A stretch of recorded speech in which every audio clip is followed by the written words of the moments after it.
Christian response క్రైస్తవ స్పందన episode number 121.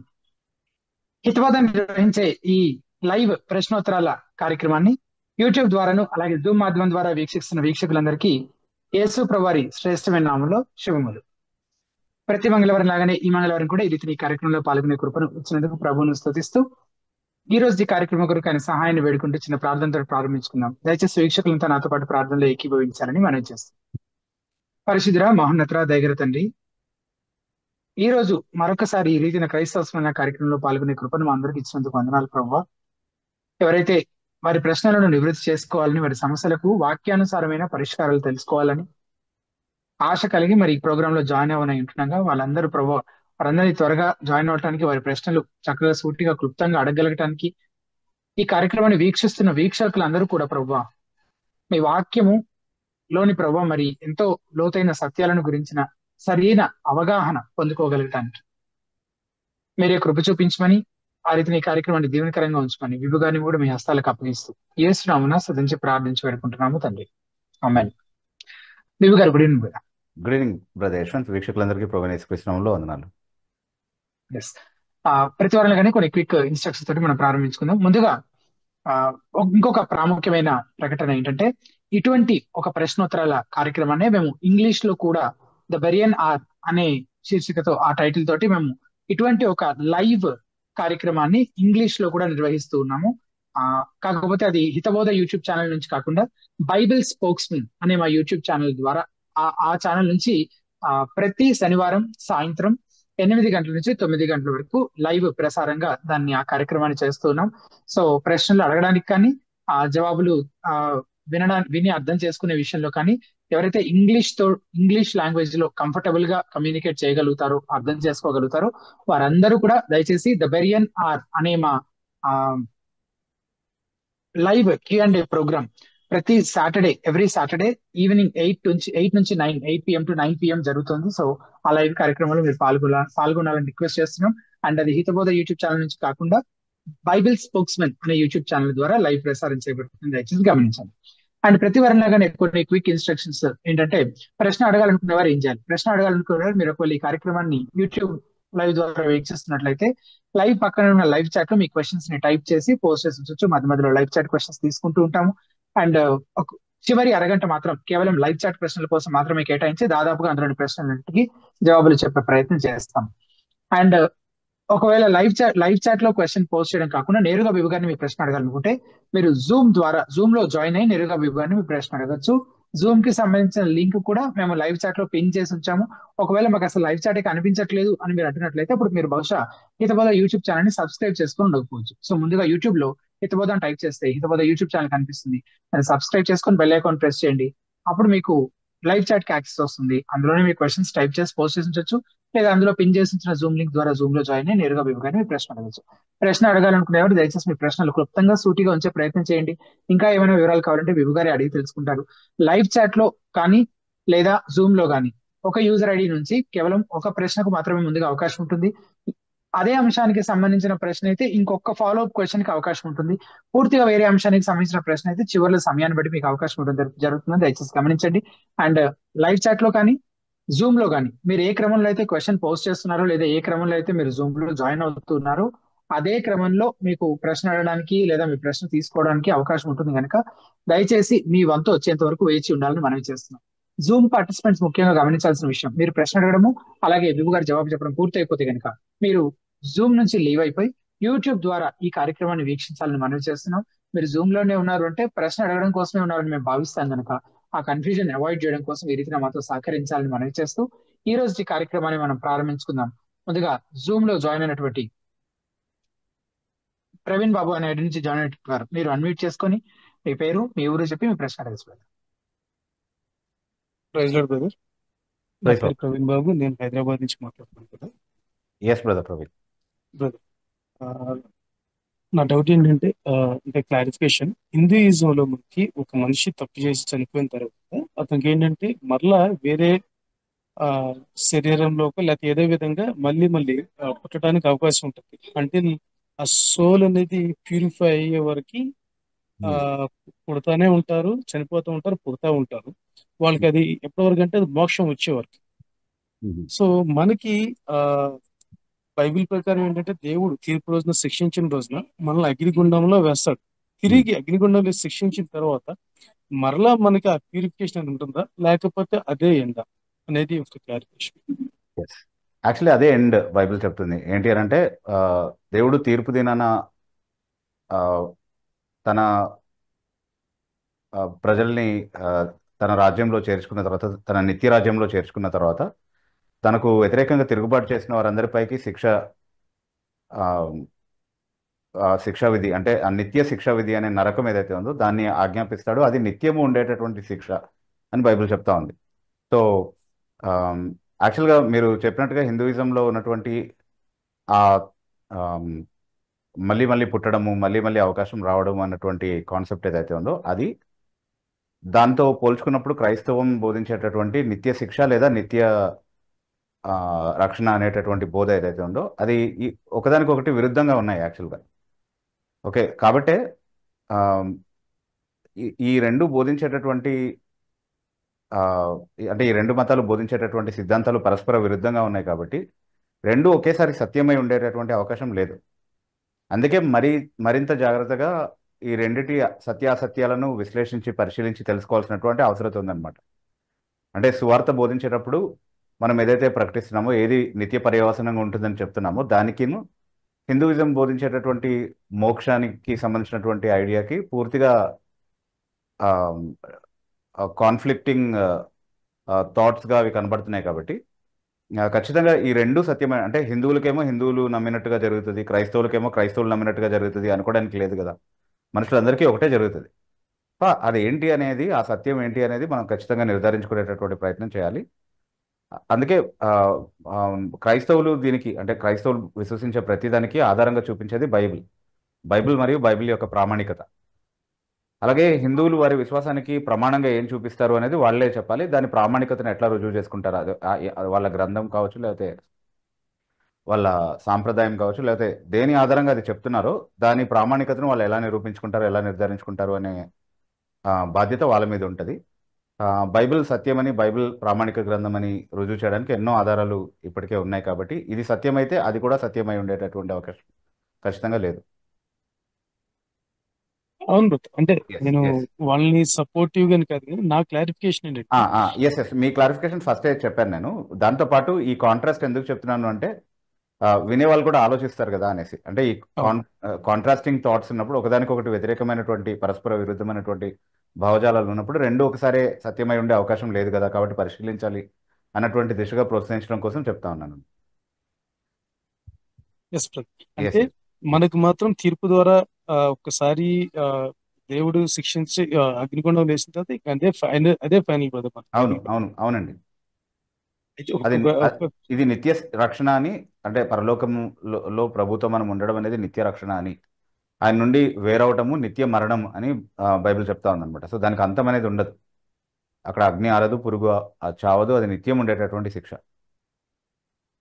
నిత్యం ఉండే శిక్ష ఉంటే బ్రదర్, ఆ సోల్ అనేది ఎప్పుడు నిత్యము అట్లా ఇబ్బంది పడుతూనే ఉంటుంది. అంటే ఎస్ ఇబ్బంది కానీ కాదు ఎస్ వాళ్ళు. ఎస్ అవును అవును బ్రదర్, అవును. సో ఎస్, ఓకే, బైబిల్ అదే ఓకే చెప్తుంది. బ్రదర్. ఎస్ ఎస్ ఓకే, అయితే ఒక క్లారిఫికేషన్, ఇదే ఎక్స్టెన్షన్. ఓకే. మనకి హిందూయిజంలో స్త్రీ చనిపోతే, అంటే మీ మీకున్న నాలెడ్జ్ ప్రకారం ఏమవుతారు? అసలు ఇప్పుడు యాక్చువల్ గా మగవాళ్ళు చనిపోతే ఏదో, అంటే నాకు యాక్చువల్ గా బుక్స్ చదవలేదు, సినిమాల్లో అట్లా చూసినప్పుడు వాళ్ళు మోక్షానికి వెళ్తారు మగవాళ్ళు అని చెప్పి చూపించారు. మరి స్త్రీలకి ఎక్కడ ఉందని ఎక్కడ వినలేదు, చూడలేదు కూడా. అట్లా దాని గురించి మీకేమన్నా తెలిసి చెప్తారు? అంటే ఎవరితో మాట్లాడుతా ఉన్నా కానీ లేదు లేదు బ్రదర్, అంటే నేను అది పర్టికులర్గా స్త్రీల గురించి హిందూ మత గ్రంథాలు ఏం చెప్తున్నాయి అన్నది నేను చూడలేదు. కానీ ఇప్పుడు సతీ సహగమనం లాంటి ఆ, మూఢనమ్మకాల వెనకాల ఉన్నటువంటి ఆ, వాళ్ళ వాదన ఏంటి అని అంటే, భర్తతో పాటు చితిలో కాలిపోయి చనిపోతే మోక్షానికి వెళ్తుంది అనేసి. సో అట్లాంటి నమ్మకాలు ఏవో ఉన్నట్టుగా విన్నాను తప్ప జనరల్గా స్త్రీలందరి గురించి వాళ్ళు ఏం నమ్ముతారు అనేది ఆ, ఒక కన్ఫ్యూజన్ అయితే డెఫినెట్లీ ఉంది. ఎందుకంటే భగవద్గీతలో 9:32లో స్త్రీలు పాప యోనుల నుండి పుట్టినటువంటి వారు, అంటే పాపపు పుట్టుక కలిగినటువంటి వారు అన్నటువంటి ఒక ప్రస్తావన ఉంది స్త్రీల గురించి.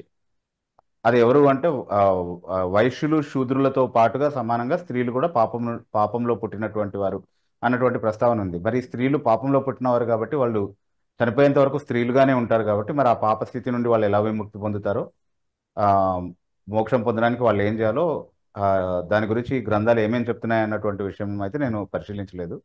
డెఫినెట్లీ చాలా ఉంటాయి వాళ్ళకి, అందులో తప్పకుండా సతీ సాగమని కూడా ఒకటి అనమాట. Okay brother, thank you brother. Thank you, thank you. Yes yes brother, thank you. తర్వాత నవీన్ కుమార్ అనే ఐడి నుంచి జాయిన్ అయినటువంటి మీరు అన్మ్యూట్ చేసుకొని మీ పేరు, మీ ఊరు చెప్పి మీ ప్రశ్న అడగచ్చు. వందనాలు బిబు గారు, అందరికీ వందనాలండి. నా పేరు నవీన్ కుమార్, నేను కాకినాడ నుంచి మాట్లాడుతున్నాను. వందనాలు. బ్రదర్, నాది 2 క్వశ్చన్స్ చిన్నవే కానీ చెప్తాను అనుకుంటున్నాను. ఆ రెండిట్లో ఏంటంటే ఫస్ట్ది 2 కొరింథీయులు 4వ ఏలయనగా వచ్చిన వాడు ఎవడెన్ను మేము ప్రకటింపని మరి యొక్క యేసును ప్రకటించను, లేక మీరు పొందిన మరి యొక్క ఆత్మను మీరు పొందినను, మీరు అంగీకరింపని మరి యొక్క సువార్త మీరు అంగీకరించినను, మీరు వారిని గూర్చి సహించుడు యుక్తమే అని ఈ ఏదైతే వచనం ఉందో, అంటే ఇది ఎవరి గురించి ఈ పౌల్ గారు చెప్తున్నారనే దాని గురించి కొంచెం వివరణ కావాలి బ్రదర్. అంటే అపోస్తలీయ బోధకు వ్యతిరేకంగా ఎవరైతే కొరింథీ సంఘంలో ఉన్నటువంటి వారిని కానీ ఆదిమ సంఘంలో అపోస్తలీయ కాలంలో యేసుక్రీస్తు ప్రభు యొక్క సువార్త నుండి తప్పించడానికి ఒక భిన్న బోధన ఎవరైతే సంఘంలోనికి ప్రవేశపెడతా ఉన్నారో వాళ్ళని ఖండిస్తూ చెప్పినటువంటి మాట అనమాట ఇది. అంటే యేసుక్రీస్తు ప్రభునందు విశ్వాసం ద్వారా మాత్రమే రక్షణ అన్నటువంటి అపోస్తలీయ సిద్ధాంతానికి వ్యతిరేకంగా యూదులు ఆచరించేటటువంటి ఆచారాలన్నిటికీ కూడా లోబడితేనే రక్షణ అని బోధించేటటువంటి ఒక వర్గం వాళ్ళు ఉండేవాళ్ళు. వాళ్ళు ఎక్కడ అపోస్తలు వెళ్ళి పరిచర్య చేసి సంఘాలు స్థాపించినా అక్కడికి వచ్చి గలిబిలి సృష్టించే పని చేస్తూ ఉండేవాళ్ళు అనమాట. సో అలాంటి వాళ్ళని ఉద్దేశిస్తూ వాళ్ళని ఖండిస్తూ పౌలు చెప్తున్నటువంటి మాట అనమాట ఇది. సో వాళ్ళు ప్రకటించేది మేము ప్రకటించే యేసు కాదు, వాళ్ళు ప్రకటించేది మేము వాళ్ళ ద్వారా కార్యం చేసేది మా వలన మీరు పొందిన ఆత్మ కాదు, మేము ప్రకటించే సువార్త కాదు వాళ్ళు ప్రకటించేది, దానికి భిన్నమైనటువంటి సువార్త ప్రకటిస్తున్నారు అన్నటువంటి మాట చెప్తా ఉన్నాడు అనమాట. వాళ్ళ విషయంలో జాగ్రత్త అని చెప్తున్నాడు ఇక్కడ. ఓకే, అంటే ఈ వాక్యాన్ని తీసుకొచ్చి మనం ఇప్పుడు కార్పొరేట్ పాస్టర్లకి మనం quantity 5 minutes what cages are what? Sorry Naveen garu, వేరే వాయిస్ ఏదో వస్తుంది. నేను మ్యూట్ చేశాను. చెప్పండి. సారీ, ఏదో ఈ వచనం ఏదైతే ఉందో ఇప్పుడు ప్రజెంట్ ఉన్న మన కార్పొరేట్ సంఘంలో మెగా చర్చెస్ అంటున్నారు కదా, వాళ్ళకి ఈ వాక్యాన్ని తగిలించచ్చు అంటారా బ్రదర్?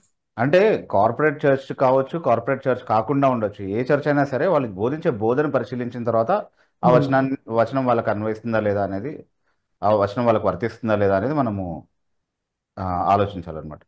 ఓకే. రెండో ప్రశ్న ఏంటంటే, ఈ మధ్యకాలంలో మా ఇంటికి ఒక పాస్టర్ గారు, అంటే ఈ మధ్యకాలం కదా, గత 2-3 సంవత్సరాల నుంచి వస్తున్నారు. ఆయనకి అంటే ఆయనలాంటి చాలా మంది వ్యక్తులు నాకు పరిచయం అయ్యారు, మాట్లాడాను. అంటే ఆయన దేవుడు ఆయనకి కనిపించి కల్లో ఒక 13 చర్చిలు అయితే కట్టమన్నారంట బ్రదర్. 13 చాలా? అదే బ్రదర్, నాకు అర్థం కాలేదు. 13 చర్చెస్ అయితే కట్టమన్నారంట. ఇప్పుడు అదే పనిలో ఆయన ఉన్నారు. 13 చర్చెస్ కట్టడానికి ఎక్కడెక్కడ స్థలాలు కొండం అక్కడ ఇక్కడ మొత్తం మీద, అంటే వాక్యం అయితే లేదు, చర్చిలు మాత్రం కట్టమన్నారు. ఓకే, అంటే యాక్చువల్గా యేసుక్రీస్తు మీ క్వశ్చన్ అడగండి, తర్వాత నేను చెప్తాను. ఓకే ఓకే, అంటే ఇలా ప్రతి ఒక్కరికి 13, 12, 20 ఇలాగ 24, 12 ఇలా చర్చిలు నెంబర్ సంఖ్య చెప్తే సరిపోతుందా బ్రదర్, మన వాక్యం చెప్పకుండా సంఘాల్లోని? అంటే ఎవరు చెప్తే సరిపోతుందా అంటున్నారు? పాస్టర్లు బ్రదర్. అలా కాదు, ఇప్పుడు చెప్పుకుంటున్నారు. అలా కాదు నవీన్ గారు, మీరు నాకు చెప్పండి, చర్చ్ అంటే ఏంటి? చర్చ్ అంటే ఆ సంఘంలో కూర్చొని వాక్యం వినేవాడికి మనం బోధించడం వాక్యాన్ని, అంతే. చర్చ్ అంటే సంఘము, సంఘం అంటే విశ్వాసులు, అంతే. విశ్వాసుల సమాజాన్ని సంఘం అని అంటున్నాం. అది ఎక్కడున్నా, మన ఇంట్లో ఉన్నా, వీధిలో ఉన్నా, చెట్టు కింద ఉన్నా, ఎక్కడైనా బోధించవచ్చు. కానీ స్థలాలు కొని బిల్డింగ్లు కట్టమని యేసుక్రీస్తు ప్రభువు చెప్పాడు అన్నది ఏ మాత్రమైనా వాక్యానుసారంగా నమ్మశక్యంగా ఉందా? అదే బ్రదర్, అదే బ్రదర్. అంటే ఆయన తన సంఘాన్ని కడతానన్నాడు, ఇక్కడ బిల్డింగ్లు కడతానని చెప్పలేదు ఆయన కదా. అంటే నువ్వు సంఘం ఏమీ లేకుండానే కేవలం బిల్డింగ్లు మాత్రమే కడితే చర్చిలు కట్టినట్టు అవుతుందా? అది అలా చెప్తాడా యేసుక్రీస్తు ప్రభు? కాబట్టి అది ఎవరు చెప్తున్నారు? అదే ఇందాక మీరు వచనం చదివారు కదా, 2 కొరింథీ పత్రిక 11వ అధ్యాయం 4వ వచనంలో వేరొక యేసు అని చదివారు. ఆ వేరొక యేసు కలలో కనబడి చెప్తున్నాడు ఆయనకి, నాకు అందరూ వెళ్ళండి. అనిపించింది, కానీ అడుగుదామంటే ఆ, ఆయనేమో పాస్టర్ హోదాలో ఉన్నాడు, నేను ఒక అదే విశ్వాసిని. వేరొక యేసు కనబడి వేరొక సంఘం కట్టమని చెప్తున్నాడు. అది యేసుక్రీస్తు ప్రభు సంఘం కాదు, చెప్పిన ఆయన యేసుక్రీస్తు ప్రభు కూడా కాదు. అవును brother. Okay okay brother. Okay brother, ఉంటాను బ్రదర్. వందనాలు. Okay okay thank you.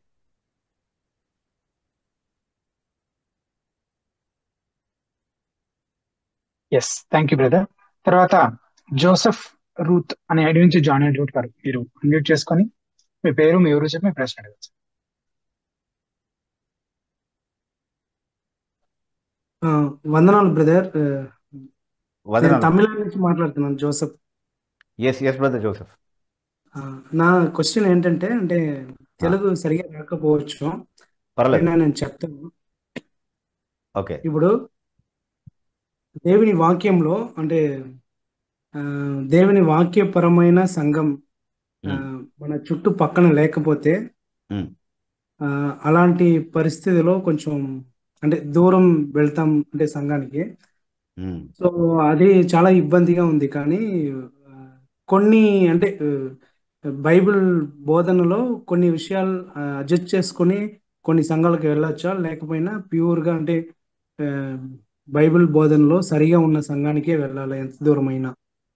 అంటే ఆ, బైబిల్ బోధించేటప్పుడు అసలు ఏ ఒక్క పొరపాటు కూడా చేయకుండా పర్ఫెక్ట్గా బోధించేటటువంటి సంఘం ఏది ఉండదు. ఎందుకంటే బోధకులుగా ఉండేది మనుషులే కాబట్టి వాళ్ళ విశ్లేషణలో వాళ్ళ అవగాహనలో తప్పులు ఉండొచ్చు. సో దాని గురించి మనం మాట్లాడట్లేదు. కానీ ఉద్దేశపూర్వకంగా ఒక తప్పుడు సిద్ధాంతం బోధించేటటువంటి సంఘము లేదా ఒక వాక్య భిన్నమైనటువంటి సిద్ధాంతానికి కట్టుబడి ఉన్నటువంటి ఒక సంఘానికి మనం వెళ్ళడం కానీ దానికి సభ్యులుగా మనం ఉండడం కానీ వాళ్ళు చేసేటటువంటి పరిచర్యకి మనం సహకరించడం కానీ చేయకూడదు అన్నది మన స్టాండ్ అంతే. సో వాక్యానికి నమ్మకంగా ఉండాలి అన్నటువంటి కమిట్మెంట్ ఉండి వాళ్ళు స్ట్రగుల్ అవుతూ వాక్యాన్ని నేర్చుకుంటూ ఎక్కడ వాళ్ళు సరి చేసుకోవాలో అక్కడ తెలుస్తున్న ప్రతిసారి వాళ్ళు వాక్యానికి తగినట్టుగా వాళ్ళని వాళ్ళు సరి చేసుకుంటూ నమ్మకంగా కొనసాగేటటువంటి పరిచర్య ఎక్కడున్నా సరే దానికి వెళ్ళొచ్చు మనం. కానీ మేము ఎప్పటి నుంచో ఇదే పాటిస్తాము, ఇదే నమ్ముతాము కాబట్టి ఇది వాక్య విరుద్ధంగా ఉన్నా సరే మేము ఇలాగే చేస్తాము అన్నటువంటి వైఖరి ఎవరు ఏ సంఘంలో అయితే కనబడుతుందో లేదా ఏ వ్యక్తి పరిచర్యలో అయితే కనబడుతుందో అలాంటి వాటిలో మనం పాల్గొనడానికి దాంట్లో సభ్యులుగా ఉండడానికి వీల్లేదు అనేది మనం తీసుకోవాల్సిన stand brother Joseph.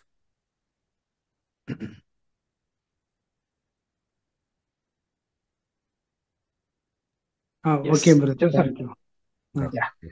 Thank you. Thank you brother. Thank you. Michael Arun అనే ఐడి నుంచి జాయిన్ అయినటువంటి వారు, మీరు అన్మ్యూట్ చేసుకొని మీ పేరు మీ ఊరు చెప్పి మీ ప్రశ్న అడగచ్చు. Praise Lord pastor Vibhu uncle. Praise Lord Yashwant అన్న. Praise Lord. Praise Lord. Very good evening to both of you. Yes, good evening. Good evening. Question ఏంటంటే brother, your introduction. yeah, sorry. My name is Arun Michael. I'm a teacher cum student working in Delhi. So my question is on Christian youth అన్నమాట. Yeah. So నేను మనం actually కొన్ని series of history చూసినప్పుడు, so there were very great believers actually who founded a lot of things. For example the founding fathers in computers, electronics, Charles Babbage కానివ్వండి, Michael Faraday. So there were many great people actually who are strong believers. For example social change లో Martin Luther Junior, American revivalist, ఆయన కూడా he was a black preacher in American church. So ఇంత drastic అంత మంచి knowledge ఉన్న వాళ్ళు వాళ్ళ potential ని, వాళ్ళ టైం ని, వాళ్ళ నాలెడ్జ్ ని దేవునికి ఉపయోగిస్తూ, అలాగే the development of world to bring a change in the world ఉపయోగిస్తూ ఉన్న వాళ్ళు కమ్యూనిటీకి చెందిన వాళ్ళందరం మనం అందరం. కానీ ఈ యొక్క మోడర్న్ డే సినారియోలో నాకేమనిపిస్తుంది అంటే, పరలోక యాత్రలో మనము ఆ దేవుని దగ్గరికి వెళ్ళడం, of course that's our main core teaching. ఆ దృష్టిలో పడిపోయి మనం ఈ లోకయాత్రలో మనం చేయాల్సిన మన డ్యూటీ, మన సాటి ఉన్న ప్రపంచం, మన చాటి ఉన్న మనుషులకు మనం చేయాల్సిన డ్యూటీని గురించి మర్చిపోతున్నాము. So we are not actually using our abilities అని నాకు అనిపిస్తుంది అనమాట. Because when I talk to lot of people, వాళ్ళకు there are no plans, no future plans, just ఏదో ఒక చిన్న జాబ్ చేయాలి, ఎయిమ్లెస్ పీపుల్ అనమాట చెప్పాలి అలాగా. సో మన కేపబిలిటీస్ ని, టాలెంట్స్ మనం ఎందుకో సరిగ్గా ఉపయోగించుకోలేకపోతున్నాం. వేరే అదర్ కమ్యూనిటీస్ వాళ్ళు ఒక్కొక్కరిని దే ఆర్ పుల్లింగ్ అప్ అనమాట. కానీ మన కమ్యూనిటీలో దిర్ ఇస్ సంథింగ్ లాగింగ్ ఈ విషయంలో అనిపిస్తా ఉంది. సో ఈ క్రిస్టియన్ యూత్ లో యాక్చువల్లీ లాట్ ఆఫ్ మంచి టాలెంట్స్ ఉండి కూడా గ్రేట్ పోస్ట్ కి మనం ఏం హై చేయకుండా ఎక్కువగా దాన్ని ఆశపడకుండా అంబిషియస్ గా ఉంటే ఏదో పాపం అన్నట్టు ఏదో ఒక టైప్ ఆఫ్ లో నాకు కనిపిస్తూ ఉంటారు చాలా మంది. సో ఈ యొక్క దాని గురించి మీ ఒపీనియన్ చెప్పాలని అడుగుతున్నా. Yeah, see, I don't know. It would be a very rare thing to find, even the kind of people that you're talking about. అంటే ఓకే. అంటే చేసే మనసు లేక దేవుని పేరు చెప్పి భక్తి పేరు చెప్పి ఏమీ చేయకుండా ఉండేవాళ్ళు చాలా మంది తెలుసు నాకు కూడా. అంటే they have potentials to do many things, కానీ వాళ్ళకున్న మిస్అండర్స్టాండింగ్ కావచ్చు, లేకపోతే ల్యాక్ ఆఫ్ మోటివేషన్ కావచ్చు, లేకపోతే చేయాలనే ఆ ఆలోచన లేకుండా సోమరిగా ఉండడం వల్ల కావచ్చు, దేవుణ్ణి సాకుగా చూపించి వాళ్ళు చేయగలిగేటటువంటి పనులు ఫుల్ పొటెన్షియల్లో చేయకపోవడం అనేది ఖచ్చితంగా చాలా సందర్భాల్లో చూస్తాం మనం చాలా మంది విషయంలో. కానీ నిజంగా వాక్యాన్ని అర్థం చేసుకుని మీరు అన్నట్టుగా పరలోకము, నిత్య జీవము, యేసుక్రీస్తు ప్రభు ఇవన్నీ అర్థం చేసుకున్నటువంటి వాళ్ళు, బ్యాలెన్స్డ్గా ఎవరైతే వాక్యాన్ని అర్థం చేసుకున్నారో వాళ్ళకి ఈ విషయంలో కాన్ఫ్లిక్ట్ ఏమీ కనబడదు ఎక్కడ కూడా. అంటే మనము పాపం అని బైబిల్ ఏదైతే చెప్తుందో దాని విషయంలో మినహా మిగతా అన్నిట్లో, అంటే మనుషులకు ప్రయోజనకరమైనటువంటి అన్నిట్లో కూడా మనం ఎక్సెల్ అవ్వాలి. మనకి సాటి మనుషులకు కూడా ప్రయోజనకరమైనటువంటి కాంట్రిబ్యూషన్ మనం చేయాలి సమాజంలో అన్నటువంటి దృక్పథంతోనే పనిచేస్తారు. They will work hard towards it. అంటే వాళ్ళు ఇదర్ మినిస్ట్రీలో అయినా ఆ హార్డ్ వర్క్ చేయొచ్చు. మినిస్ట్రీలో కూడా హార్డ్ వర్క్ చేసే స్కోప్ చాలా ఉంది, చేయాల్సిన చాలా పని ఉంది, రీచ్ అవ్వాల్సినటువంటి చాలా అన్రీచ్డ్ ప్లేసెస్ ఉన్నాయి, చేయాల్సినటువంటి చాలా టాస్క్స్ ఉన్నాయి ఇంకా మినిస్ట్రీలో సంఘ క్షేమాభివృద్ధి కోసం. అలా చేసే వాళ్ళు ఉన్నారు. లేకపోతే వాళ్ళకి ఉన్నటువంటి టాలెంట్స్ని బట్టి, లేకపోతే వాళ్ళకు ఉన్నటువంటి నాలెడ్జ్ని బట్టి, వాళ్ళకి యాక్సెస్ ఉన్నటువంటి టెక్నాలజీని బట్టి మంచి కాంట్రిబ్యూషన్స్ సొసైటీకి చేస్తున్నటువంటి వాళ్ళు కూడా ఉన్నారు మంచి బిలీవర్స్లో. ఒకవేళ అలా చేయట్లేదు, either they don't know the biblical teaching on how to live this life on earth without seeing that as a conflict to our heavenly hope. అది తెలియకుండా బహుశా అలా చేస్తున్నారు అనేది మనం అర్థం చేసుకోవాలి. అంటే బ్రదర్ మినిస్ట్రీలో మీరు అన్నట్టు మినిస్ట్రీలో చాలా మంది కనిపిస్తుంటారు. అఫ్ కోర్స్ ఇప్పుడు ఊరికి 10 సంఘాలు అనే వచ్చేసాయి కాబట్టి, అనేక డినామినేషన్స్ ఇండిపెండెంట్ వచ్చేసాయి కాబట్టి కనిపిస్తూ ఉంటారు సర్ప్లస్ ఆఫ్ పీపుల్. కానీ ఫర్ ఎగ్జాంపుల్ ఇండియన్ హిస్టరీలో కూడా there is lot of Christian contribution. Babu Varghese uncle let there be Indian book కూడా రాశారు. సో కానీ ఈ యొక్క టైం జనరేషన్ ఫ్రేమ్ లో అలాంటి లీడర్స్ పుట్టుకు రావట్లేదు. సో దీనికి మన టీచింగ్స్ లో డిఫికల్టా, like how we are raising our young young people? ఇప్పుడు అది లేదు ఇది లేదు. ఇప్పుడు మీరు ఊరికి 10 సంఘాలు ఉన్నాయంటే అవన్నీ మినిస్ట్రీస్ అనుకోకూడదు మీరు. ఓకే, వాక్యానుసరమైన సంఘం ఆ 10 సంఘాల్లో ఒకటైనా ఉంటే ఆశ్చర్యమే. ఓకే, కాబట్టి చాలా ఉంది స్కోప్ చేయడానికి వర్క్. ఇప్పుడు మినిస్ట్రీలో అయినా ఉంది, జనరల్ గా ఇతర విషయాల్లో కూడా ఉంది. అది చేయట్లేదు, ఇది చేయట్లేదు మన వాళ్ళు. దీనికి సొల్యూషన్ ఏంటంటారు? సొల్యూషన్ ఏంటి అంటే they should know their calling, they should know how to exercise their gifts and talents for the benefit of the society and the church. సోమరిగా ఉండద్దు అంతే basically. Okay. I don't see any other reason other than either ignorance or laziness which keeps people from working. Okay. Thank you. Right. Thank you. Yes. తర్వాత హరిప్రియ అనే అడిగిన join అయినటువంటి గారు, మీరు unmute చేసుకొని మీ పేరు మీ ఊరు చెప్పి పరిచయం చేసుకొని మీ ప్రశ్న అడగచ్చు. Hello, am I audible? Yes, sister. Hello Bibona, hello Yashwant. నా పేరు హరిప్రియ, నేను కోలాలంపూర్ నుంచి మాట్లాడుతున్నానండి. సో బిబోనా, నా క్వశ్చన్ ఇవాళ maybe it is a very silly question, but I wanted to ask. Bible verses అంటే I'm expecting maybe many would know, చాలా మందికి తెలిసి ఉంటదేమో, మరి నాకైతే తెలియదు. ఇది బైబిల్ వర్సెస్ కి కింద ఒక్కోసారి రెఫరెన్సెస్ ఇస్తుంటారు కదా, like every verse has reference to another chapter. Like for instance, I'm taking Luke chapter 5, where in verse 4, the verse says, when he had stopped speaking, he said to Simon, launch out into the deep and let down your nets for a catch. Okay, దానికి reference John 21:6 అని ఇచ్చిండ్రు. So నా question ఏంటంటే, what does it actually ఎందుకు, when did we start having these references? First thing. And second thing, what does it indicate? Does it talk about one particular word in that verse, or does it talk about the whole sense? I mean, the context of that verse. Is it comparing it with the context, or just a word yeah అంటే first part of the question కొంచెం కష్టమే answer చేయడం. ఎప్పటి నుంచి start చేశారు అనేది I think it's a progressing thing. అంటే ఆ, మ్, అలాంటి సందర్భాలతోనే అంటే ఒక ఒక వచనం చదువుతున్నప్పుడు వాక్యంలో ఉన్నటువంటి అలాంటి ఇతర సందర్భాలతో కనెక్ట్ చేయడానికి ఆ, ఆ, ఎలాంటి క్రాస్ రెఫరెన్స్ బైబిల్స్ తయారు చేయాలి అన్నది ఇవాల్వ్ అవుతూ వచ్చింది యాక్చువల్గా. అంటే సడన్గా ఒకసారి అలా వచ్చేసింది కాదు అది. సో ఐ థింక్ ఉద్దేశం ఏంటి అని అంటే సిమిలర్ కాంటెక్స్ట్లో ఉన్నటువంటి అలాంటి పదాలు కానీ అలాంటి సందర్భాలు కానీ అదే అర్థం ఉన్నటువంటి ఇతర మాటలు కానీ ఎక్కడున్నాయి వాక్యంలోని మనం వెతుక్కునే అవసరం లేకుండా వాళ్ళే మనకి ఈజీగా క్రాస్ రెఫరెన్సెస్ చూసుకునేలాగా చేశారనమాట బేసిక్లీ. అంటే it's something like somewhat like the TSK the treasury of scripture knowledge. Are you aware of the treasury of scripture knowledge? I think you are. You should be. Sister Haripriya.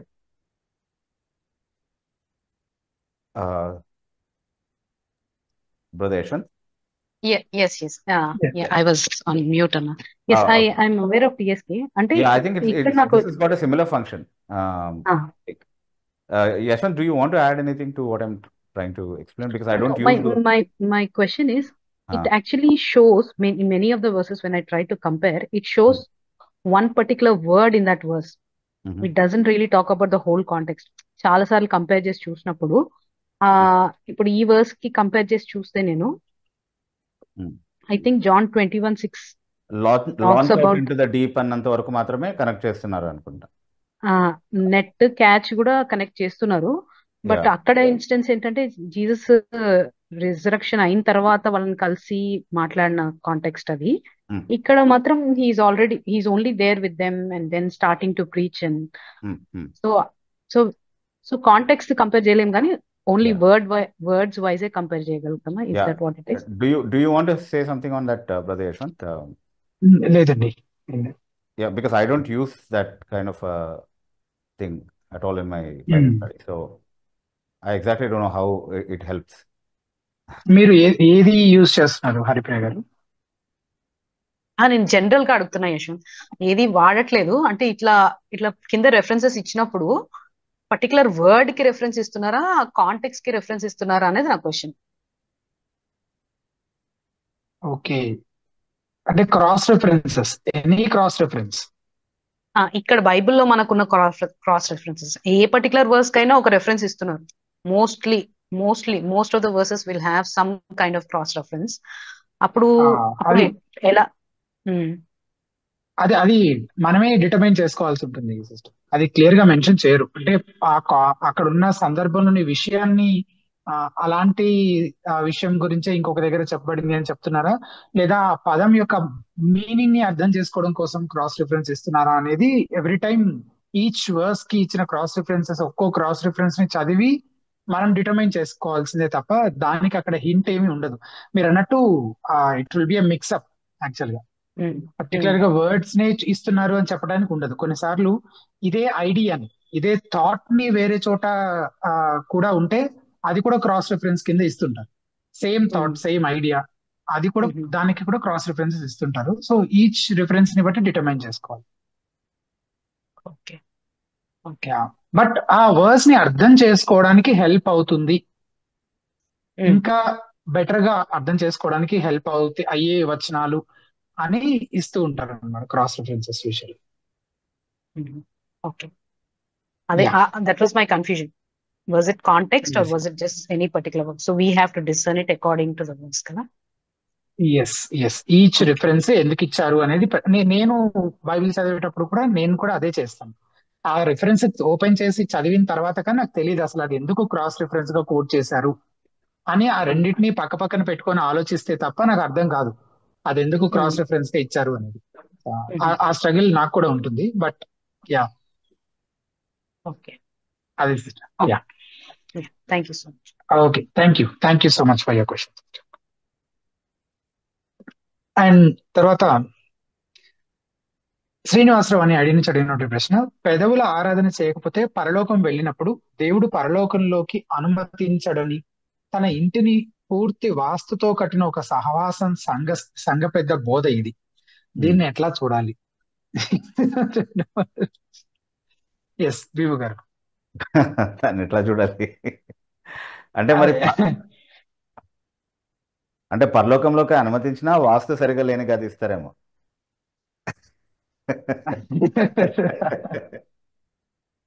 ఈ గుమ్మం ఇక్కడ పెదవులు ఉండకపోతే ఆరాధన బాగుండేది. చేయకుండా. Yeah, పెదవులతో ఆరాధించాలి అన్నది బైబిల్ నేర్పించేటటువంటి నియమం. అది ఉమ్, వాస్తవానికి బలి అర్పణలతో సమానంగా పోల్చి చెప్పబడింది పాత నిబంధనలో కూడా. బలి అర్పణలు దేవునికి ఇవ్వడం ఎంత గొప్ప ఆరాధనో, మన పెదవుల ద్వారా దేవుణ్ణి స్తుతించడం కూడా అంతే గొప్ప ఆరాధన. అది మనసారా చేసినప్పుడు, హృదయం నుండి ఉమ్, కలిగేటటువంటి ఆరాధన అయినప్పుడు. సో పెదవుల ద్వారా ఆరాధన చేయాలి అన్నటువంటి విషయాన్ని వాక్యం నుంచి చూపించి బోధిస్తే బాగుంటుంది, వినడానికి బాగుంటుంది. అంతేగాని దాన్ని దేనికో కనెక్ట్ చేసి, అంటే పరలోకం సంపాదించుకుంటామా మనం పెదవుల ఆరాధన చేయడం ద్వారా? ఉమ్. పరలోకం సంపాదించుకోవడానికి ఏమైనా చేయగలమా మనం, ఏ మంచి క్రియ అయినా? అలాంటప్పుడు పెదవుల ఆరాధన ద్వారా పరలోక ప్రాప్తి ఎలా కలుగుతుంది అనేది అది అది వేరొక సువార్త అవుతుంది. యాక్చువల్గా చెప్పే వ్యక్తి వేరొక సువార్త చెప్తున్నాడు. అసలు అతని ప్రవర్తనలోనే అసలు సువార్తకి కానీ వాక్యానికి కానీ యేసుక్రీస్తుకి కానీ ఎలాంటి స్థానం లేదు అనేది అర్థమైపోతుంది కదా. వాస్తు ఏంటి? వాస్తు ఉమ్. పరలోకం గురించి ఏంటి అదే మాట్లాడుతూ, వాస్తు గురించి మాట్లాడుతూ. ఆ, ఎస్ అడిగేవారి ప్రశ్నలో కూడా అది ఉంది. అదే అర్థమైంది. అదే, సో అక్కడే ఆన్సర్ కూడా ఉంది. Yes. అదనమాట. Yes, brother. తర్వాత శ్రీనివాస్ అనే ఐడి నుంచి అడిగినటువంటి ప్రశ్న, సార్ ఇప్పుడు క్రీస్తును గురించి చెప్పే విషయం సువార్త అంటున్నారు కదా, క్రీస్తుకు ముందు యెహోవా దేవుడి గురించి తెలియజేసిన విషయాన్ని కూడా సువార్త అంటారా? చెప్పగలరు? అది ప్రశ్న. అసలు క్రీస్తు ద్వారా దేవుడు ఏదైతే ఏర్పాటు చేశాడో మనుషులు రక్షింపబడడానికి, అది మినహా సువార్త అనేది ఏమీ లేదు. సో ఒకవేళ క్రీస్తుకు ముందు కూడా సువార్త అనేది ఏమైనా ప్రకటించబడితే అది క్రీస్తుకు సంబంధించినటువంటి లేదా క్రీస్తు ద్వారా కలగబోయేటటువంటి రక్షణకు సంబంధించినటువంటి సువార్త అయి ఉంటుంది. అదే ప్రవక్తలందరూ చెప్తూ వచ్చారు కదా, అంటే భవిష్యత్తు నిరీక్షణ దాని మీదే వాళ్ళు కలిగి ఉన్నారు. అంటే దేవుడు చేసినటువంటి ఆ ఏర్పాటు ద్వారా రక్షణ కలుగుతుంది అన్నటువంటి ప్రవచనాలు పదే పదే, అందుకే పాత నిబంధన గ్రంథంలో మనం చదువుతా ఉన్నాం. అదంతా కూడా సువార్తే వాస్తవానికి. కానీ ఆ దేవుడు నెరవేర్చబోయేటటువంటి భవిష్యత్ దీవెనగానే దాన్ని చూశారు తప్ప, అప్పటికే నెరవేర్చబడినటువంటి విధంగా, అంటే ఇప్పుడు మన కాలంలో మనం ఎట్లాగైతే నెరవేర్చబడినటువంటి ఒక రక్షణ అదేంటి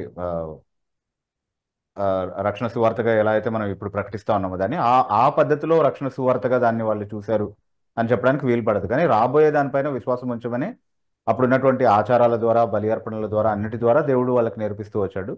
సో అదంతా కూడా సువార్తే వాస్తవానికి. బలి అర్పణ వెనకాల ఉన్నటువంటి భావము కావచ్చు, ప్రవక్తల ద్వారా దేవుడు ఇచ్చినటువంటి ప్రత్యక్షతల భావం కావచ్చు, అన్నిటి సారాంశం యేసుక్రీస్తు ప్రభువే. కాబట్టి అదంతా కూడా సువార్తకు సిద్ధపాటుగానే మనం వాటిని చూడాలి డెఫినెట్లీ. ఓకే, బట్ యేసుక్రీస్తు వెలుపల దేవుడు దహించు అగ్ని అయి ఉన్నాడు కాబట్టి, యేసుక్రీస్తులో మాత్రమే దేవునితో సమాధాన పరచబడేటటువంటి అవకాశం ఉంది. కాబట్టి యేసుక్రీస్తుకు వెలుపల చెప్పబడిన ఏ విషయమైనా అది సువార్త అని చెప్పబడడం అనేది సాధ్యం కాదు. అంటే ధర్మశాస్త్రంలో ఏం చేయాలి, ఏం చేయకూడదు అన్నటువంటి మాటలు కూడా యేసుక్రీస్తు దగ్గరికి మనల్ని నడిపించడానికి, ధర్మశాస్త్రం మనపైన శిక్ష విధించమని కోరుతుంది కాబట్టి ఆ శిక్షా విధి నుండి తప్పించుకోవడానికి మార్గం క్రీస్తు అన్నటువంటి దిశగా మనల్ని నడిపించడానికే ఉద్దేశించబడింది అనేది అర్థం చేసుకోవాలి. కానీ క్రీస్తు మినహా, క్రీస్తు లేకుండా, క్రీస్తు వెలుపల సువార్త అనేది ఏదైనా ఉండడం అనేది సాధ్యం కాదు.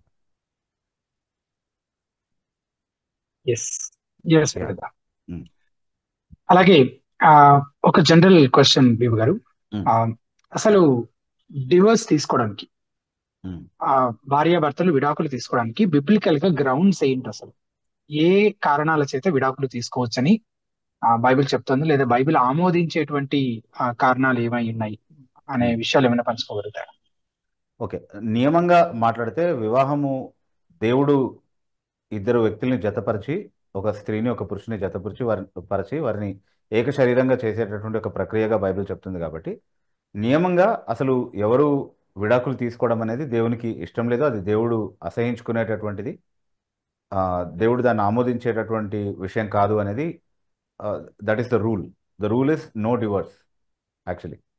కానీ దానికి మినహాయింపులు కల్పించబడ్డాయా అంటే మనుషుల కఠినత్వాన్ని బట్టి, వారి పతన స్వభావాన్ని బట్టి, అపనమ్మిక అనేది వివాహ జీవితంలోనికి చొరబడినప్పుడు అది ఇక అంటే ఒకరినొకరు హాని చేసుకోకుండా కొనసాగేటటువంటి పరిస్థితి లేనటువంటి సందర్భాలు రావచ్చు అన్నది దేవునికి తెలుసు కాబట్టి తన కనికరంలో ఆ నియమానికి కొన్ని మినహాయింపులు కల్పించాడు. అయితే ఆ మినహాయింపులు అన్నిటి సారం ఏంటి అని అంటే, ఆ విడాకులకి నువ్వు బాధ్యుడు అయితే నిన్ను తప్పకుండా తప్పు చేసినటువంటి వ్యక్తిగానే దేవుడు ఎంచుతాడు. అంటే అది నీ పాపంగా దేవుడు చూస్తాడు ఖచ్చితంగా. నువ్వు దానికి బాధ్యుడు అయితే, నువ్వు దానికి కారకుడు అయితే, అంటే you should not be the culprit for the divorce. If you are the culprit, then you are the one that must give account before God. Okay, because you have ruined the marriage which God brought into your life. So కాబట్టి ఖచ్చితంగా ఎవరైతే వివాహాన్ని పాడు చేస్తారో వాళ్ళే దానికి బాధ్యత వహించాలి. నువ్వు బాధ్యుడు అయితే ఖచ్చితంగా నువ్వు శిక్షార్హుడివి దానికి. అలాగే మళ్ళీ పునర్వివాహం చేసుకునేటటువంటి అనుమతి కూడా నీకు లేదు వాక్యంలో. ఒకవేళ నువ్వు చేసుకుంటే దేవుడు దాన్ని వ్యభిచారంగానే చూస్తాడు తప్ప అది వివాహంగా చూడడు అన్నటువంటి మాట చాలా స్పష్టంగా చూస్తూ ఉన్నాం. కానీ నువ్వు వివాహం విషయంలో, విడాకుల విషయంలో ఒకవేళ బాధితుడు అయితే లేదా బాధితురాలు అయితే, అలాంటి సందర్భంలో ఖచ్చితంగా ఆ బాధితురాలు అలాంటి ఒక పరిస్థితికి అన్యాయంగా గురి చేయబడింది కాబట్టి లేదా గురి చేయబడ్డాడు కాబట్టి అలాంటి వ్యక్తికి మళ్ళీ వివాహం చేసుకునేటటువంటి అనుమతి ఇవ్వబడింది. వాళ్ళను ఆ విషయంలో దోషులుగా దేవుడు ఎంచట్లేదు అన్నటువంటి విషయాన్ని కూడా చాలా స్పష్టంగా చూడగలుగుతాం. That's generally what we observe in all the exceptions that we find. So ఎలాంటి మినహాయింపులు ఉన్నాయి అన్నటువంటి దానికి వ్యభిచార హేతు అంటే వ్యభిచార కారణం అనేది ఒకటి చెప్తున్నారు. మత్తయి సువార్త 5వ అధ్యాయము 32వ వచనం. 32వ. అట్లాగే 19వ అధ్యాయము 3 నుంచి 10 వరకు ఉన్నటువంటి వాక్య భాగాల్లో కూడా ఇదే కారణాన్ని చెప్తా ఉన్నారు. అంటే ప్రైమర్లీ వివాహం విషయంలో అపనమ్మిక చూపించడం అనేది వ్యభిచారం కారణంగా జరుగుతుంది కాబట్టి వివాహం అనేది ఇద్దరు వ్యక్తులు ఒక శరీరంగా జతపరచబడినటువంటి ఒక వ్యవస్థ కాబట్టి అందులోనికి మూడవ వ్యక్తి చొరబడడం అనేది ఆ వివాహాన్ని రద్దు చేసినంత పాపం అవుతుంది. కాబట్టి అలా ఎవరైతే చేస్తున్నారో ఆ వ్యక్తికి వ్యతిరేకంగా ఆ వ్యక్తితో కలిసి ఇంకా అతన్ని రిఫార్మ్ చేసే అవకాశం లేదు, లేదా ఆమెను రిఫార్మ్ చేసే అవకాశం లేదు, ఆమె అలాగే కొనసాగుతుంది లేదా అతను అలాగే కొనసాగుతాడు అన్నటువంటి పరిస్థితిలో ఖచ్చితంగా ఒక రెమెడీగా ఆ వివాహం నుంచి బయటకు వచ్చేసేటటువంటి అవకాశం అవతల వ్యక్తికి ఉంటుంది. ఎవరైతే అన్యాయం చేయబడ్డారో ఈ విషయంలో వాళ్ళకి ఆ అవకాశం కల్పించబడింది అనమాట. సో అది డెఫినెట్లీ ఒక ఆబ్వియస్ గ్రౌండ్. అయితే అది కాకుండా వివాహం చేసుకున్నటువంటి వారిలో ఒకరు విశ్వాసి ఒకరు అవిశ్వాసి అని అనుకుందాం. ఓకే, ఏదో ఒక కారణాన్ని బట్టి అలా జరిగింది అనుకుందాం. ప్రైమర్లీ అలా వివాహం చేసుకునే అనుమతి లేదు, కానీ వివాహం చేసుకున్న సమయంలో ఇద్దరు అవిశ్వాసులై ఉండొచ్చు, తర్వాత ఒకరు విశ్వాసిగా మారుండొచ్చు, లేదా ఇద్దరు విశ్వాసులే అయి ఉండొచ్చు, ఒకరు తర్వాత విశ్వాసం నుండి తొలగిపోయినటువంటి స్థితి కలగొచ్చు వివాహం జరిగిన తర్వాత. అలాంటప్పుడు అవిశ్వాసి అయినటువంటి భార్యని కానీ భర్తని కానీ విడిచిపెట్టేటటువంటి అనుమతి విశ్వాసికి లేదు. అంటే నువ్వు కట్టుబడి ఉండాల్సిందే, ఎందుకంటే దేవుడు నీ జీవితంలో అనుమతించిన దాన్ని నువ్వు గౌరవిస్తావు కాబట్టి దేవుని బిడ్డగా. కానీ అవతల వ్యక్తి ఒకవేళ వెళ్ళిపోవాలనుకుంటే నువ్వు అదే విశ్వాసంలో కొనసాగితే నాకు నీతో కాపురం చేయడం ఇష్టం లేదు, నేను సస్యమేర నీతో ఉండను అని అవతల వ్యక్తి పట్టుబడితే అలాంటి వ్యక్తికి వెళ్ళిపోయే అనుమతి ఉంది. అలా విడిచి వెళ్ళిపోయినా అది మనం అన్యాయం చేయబడినటువంటి ఒక స్థితిలోనే ఉంటాం కాబట్టి ఖచ్చితంగా అలాంటి వ్యక్తికి మళ్ళీ పునర్వివాహం చేసుకునేటటువంటి అవకాశం కల్పించబడింది. అది తర్వాత హృదయ కాఠిన్యాన్ని బట్టి మోషే విడాకుల పత్రం ఇచ్చి భార్యకు విడుదల ఇవ్వచ్చు, ఒక వివాహం నుండి భార్యని వెళ్ళిపోవడానికి అనుమతించవచ్చు అన్నటువంటి ప్రొవిజన్ ఒకటి పెట్టాడు ధర్మశాస్త్రంలో. అది ద్వితీయోపదేశకాండం 24వ అధ్యాయం 1 నుంచి 4 వరకు ఉన్నటువంటి వాక్య భాగాల్లో చదువుతాం మనం. సో అదెందుకు ఇచ్చాడు అని ఇక్కడ మత్తయి సువార్త 19వ అధ్యాయంలో సందర్భంలో కూడా డిస్కషన్లో పరిసయ్యులు అడిగారు. అది మీ హృదయ కాఠిన్యాన్ని బట్టి మోషే అలా అనుమతించాడు, కానీ మొదటి నుంచి దేవుని ఉద్దేశం అది కాదు. అంటే కలిసి ఉండాలన్నదే దేవుని నియమం, కానీ హృదయ కాఠిన్యమును బట్టి ఏమవుతుంది అని అంటే ఒకవేళ భార్య విషయంలో భర్తకి అయిష్టత కలిగిన, భర్త విషయంలో భార్యకు అయిష్టత కలిగిన, ఒకరితో ఒకరు ఉండాల్సినటువంటి అన్యోన్యంగా ఉండకపోవడం మాత్రమే కాకుండా క్రూరంగా ప్రవర్తించేటటువంటి వాళ్ళ విషయంలో హింసాత్మకంగా ప్రవర్తించేటటువంటి అలాంటి పరిస్థితులు కలిగేటటువంటి అవకాశం ఉంది. కాబట్టి అలాంటి వాటి నుంచి కాపాడడానికి ఈ మినహాయింపు కల్పించబడింది అనమాట. క్రూరంగా హింసాత్మకంగా ప్రవర్తించేటటువంటి ఒక వివాహం నుండి బయటికి రావచ్చు ఆ హింసకు గురి చేయబడేటటువంటి వ్యక్తి. అలా వచ్చినా వేరొక వ్యక్తికి భార్యగా కానీ భర్తగా కానీ ఉండడానికి అనుమతి ఇవ్వబడింది వాక్యంలో. ఓకే, సో అది definitely one of the grounds. అంటే నేను చెప్తున్నప్పుడు కేవలం వ్యభిచార కారణం మాత్రమే ఉంది అని చాలామంది అవగాహనలో ఉంటుంది. సో ఇవన్నీ నేను చెప్తున్నప్పుడు అదేంటి సొంతంగా చెప్తున్నారు, ఏవో సొంత మినహాయింపులు కల్పించేసుకున్నారు అని అనుకోవద్దు దయచేసి. అన్ని వాక్యంలో ఉన్నటువంటి విషయాలే పరిశీలించి అర్థం చేసుకోవచ్చు. అట్లాగే నిర్గమకాండం 21వ అధ్యాయము 10వ వచనాన్ని మనం చదివినప్పుడు కూడా చాలా స్పష్టంగా అక్కడ భర్త భార్యకు అది ఆహారము, వస్త్రము, అలాగే సంసార ధర్మము, ఈ 3 ఆమె కోసం చేయకపోతే గనక అలాంటి వివాహం నుండి ఆమె బయటకు వచ్చేయచ్చు అన్నటువంటి మినహాయింపు కల్పించబడింది. So definitely that is another valid ground where relief has been granted to the wife where she's wrong by the husband. అంటే అదే పనిగా ఇంకా ఆమెకి కావాల్సిన నిత్యావసరాలు ఇవ్వట్లేదు, సంసార ధర్మము జరిగించట్లేదు. అలాంటి పరిస్థితిలో తప్పకుండా అలాంటి వివాహం నుంచి బయటికి రావచ్చు. అట్లాగే సంసారానికి పనికి రానటువంటి వాళ్ళు కొంతమంది అవతల వ్యక్తిని మోసం చేసి పెళ్లి చేసుకుంటారు. అది పెళ్ళే కాదు, ఎందుకంటే వాళ్ళు ఎప్పుడు సంసారం చేసే అవకాశమే లేదు కాబట్టి వారు ఇరువురు ఏకశరీరం అవుతారు అన్నటువంటి ఆ నియమానికి వాళ్ళు ఎప్పుడు లోబడలేదు. అది ఎప్పుడు ఒక వివాహ రూపము దాల్చలేదు వాస్తవానికి. It never consummated into a marriage. కాబట్టి అలాంటి వివాహ బంధకం నుండి కూడా, అది వివాహ బంధం కాదు, అది బంధకం అవుతుంది, అది వివాహం కూడా కాదు వాస్తవానికి. అలాంటి బంధకం నుంచి బయటికి రావచ్చు, దానికి ఎలాంటి ఇది లేదు. ఎందుకంటే అది వివాహమే కాదు కాబట్టి బయటికి రావడం విడాకులు కూడా కాదు అలాంటి సందర్భం.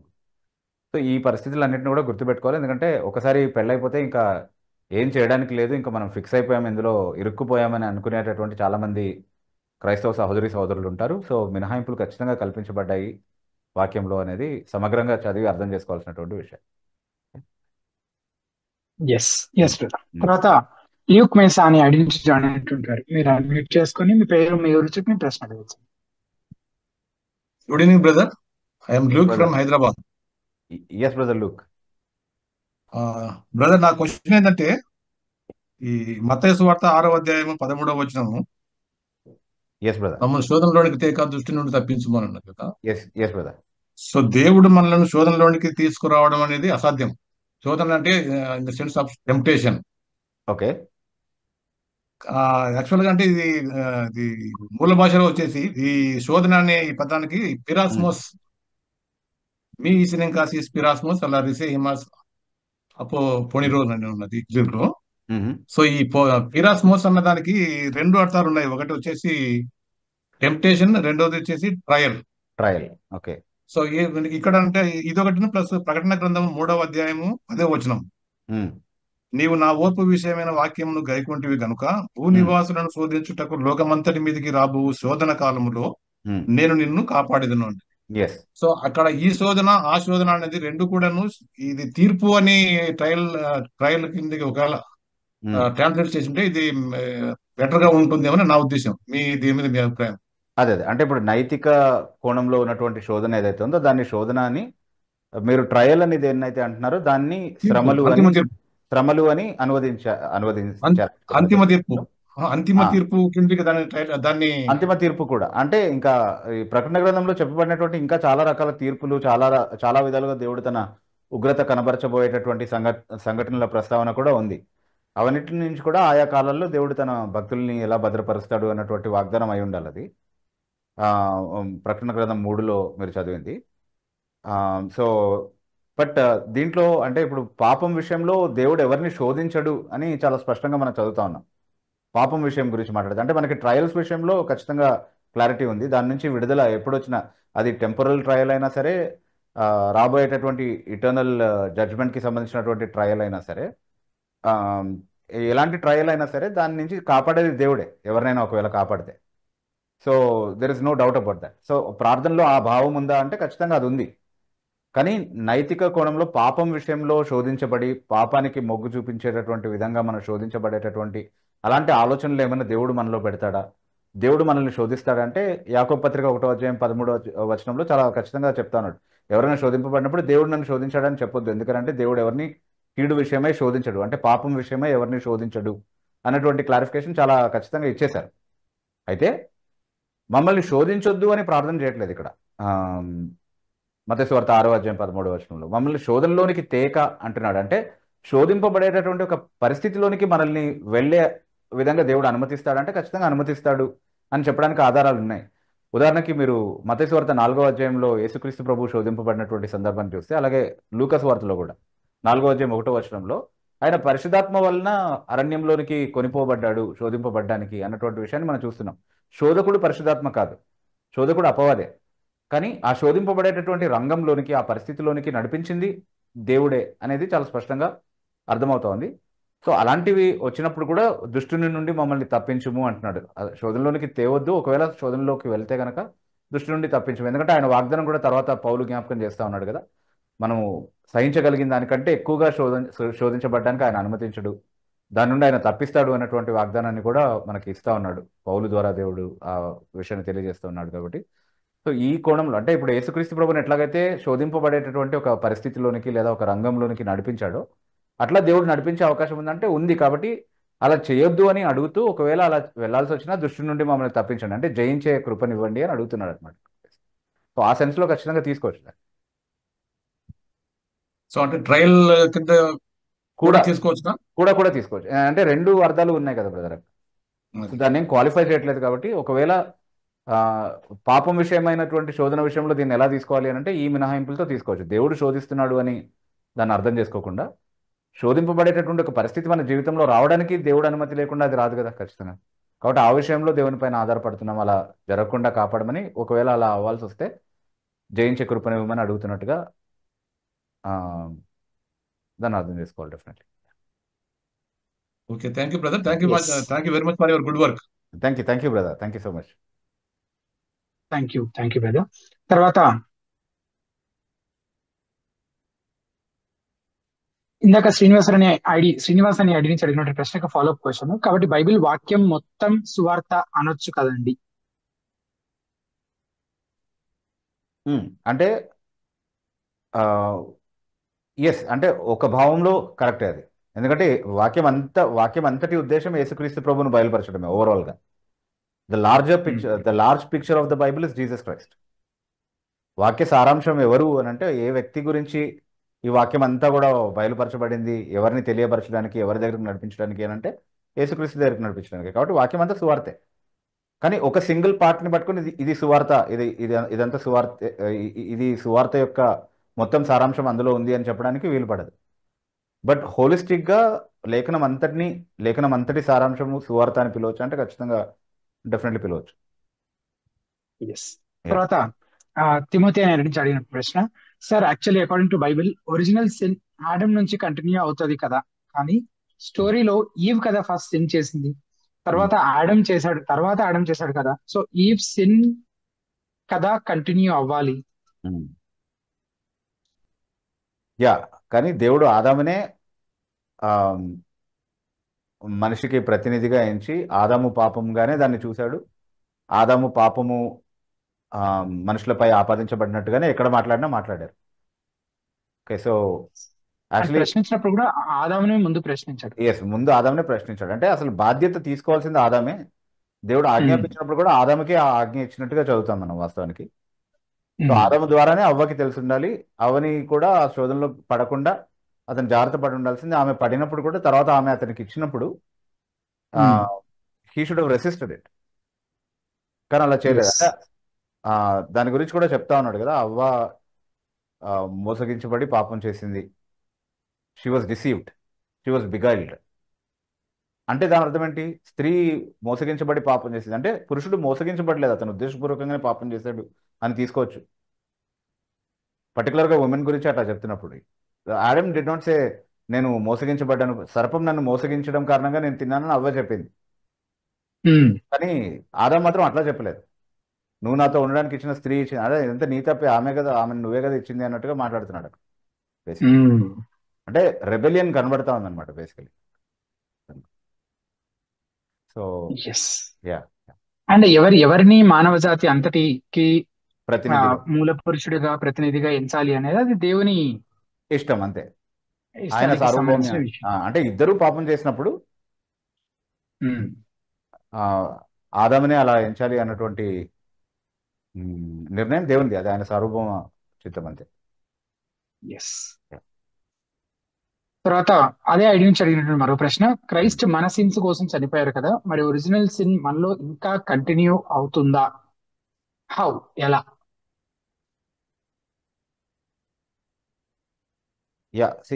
యేసుక్రీస్తు ప్రభు ఆ, మన కొరకు చనిపోయాడు అన్నప్పుడు, మన పాపాల కొరకు చనిపోయాడు అన్నప్పుడు మనం అర్థం చేసుకోవాల్సింది ఏంటి? For the penalty of our sins, అంటే మనము శిక్ష భరించకుండా మన స్థానంలో మనం చెల్లించాల్సినటువంటి జరిమానాని, మరణం అనేటటువంటి ఆ శిక్షని ఆయన మన స్థానంలో భరించాడు. దాని కారణంగా మనం శిక్షా విధి నుండి తప్పించబడ్డాము. దాని కారణంగా పాపం నుండి తప్పించబడేటటువంటి ఆ ఆ విడుదలని, ఆ విమోచనని సంపూర్ణంగా ఆయన సుసాధ్యం చేశాడు. కానీ ఆ అనుభవంలో ఆ పాప స్వభావం తీసివేయబడ్డము అనేది ఆయన శిలువ మరణం ద్వారానే జరగాలన్నది దేవుడు ఉద్దేశించలేదు. అంటే పాపం యొక్క శిక్ష తీసివేయబడాలన్నది శిలువ ద్వారా దేవుడు చేసినటువంటి కార్యం. కానీ మన అనుభవంలో ఆ పాపం తీసివేయబడాలి అనేది పరిశుద్ధాత్మ మన అంతరంగంలో నివాసం ఉండి, మన అంతరంగంలో పరిశుద్ధాత్మ కలుగజేసినటువంటి నూతన స్వభావం ద్వారా ఆ ప్రాచీన స్వభావాన్ని ఓడించడం ద్వారా, ఒక ప్రక్రియ ద్వారా మనం పరిశుద్ధపరచబడము, యేసుక్రీస్తు ప్రభు యొక్క సారూప్యంలోనికి అంతకంతకు మార్చబడ్డము అన్నటువంటి ఒక ప్రక్రియ ద్వారా ఆయన చేయాలని ఉద్దేశించాడు.